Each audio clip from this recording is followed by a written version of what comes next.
Cinema trailer নয়, কোনো গানও নয়, একটি ছবি এখন কাঁপিয়ে দিচ্ছে গোটা ইন্টারনেট। বলিউডের ইতিহাসে এমন দৃশ্য আগে কখনো দেখা যায়নি। বিশ্বের সবচেয়ে জনপ্রিয় ইউটিউবার মিস্টার বিস্ট আর তার পাশে এক প্রেমী শাহরুখ, সালমান আর আমির খান। হ্যাঁ, ঠিকই শুনেছেন, 3 খান একসঙ্গে। ছবিটি তোলা হয়েছে সৌদি আরবের রিয়াদে। জয় ফ্রম 2025-এ 16 অক্টোবর মিস্টার বিস্ট নিজে এটি শেয়ার করেন ইনস্টাগ্রামে, আর মুহূর্তেই ভাইরাল হয়ে যায় গোটা দুনিয়ায়। আর ছবির নিচে ছিল মাত্র এক line, hey India, should you do something together.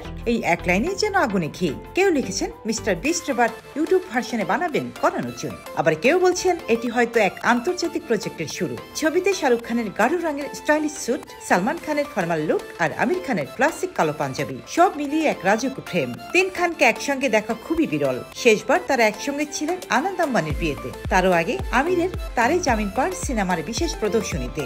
আর এবার 3 খান আর বিশ্বের সবচেয়ে প্রভাবশালী ইউটিউবারের একসঙ্গে উপস্থিতি হয়তো বলিউড আর গ্লোবাল কন্টেন্টের এক নতুন অধ্যায়ের সূচনা। এখনো পর্যন্ত কোনো প্রজেক্ট ঘোষণা হয়নি, তবে একটি ছবি প্রমাণ করে দিয়েছে ডিজিটাল যুগে এক ক্লিকে ইতিহাস তৈরি হয়।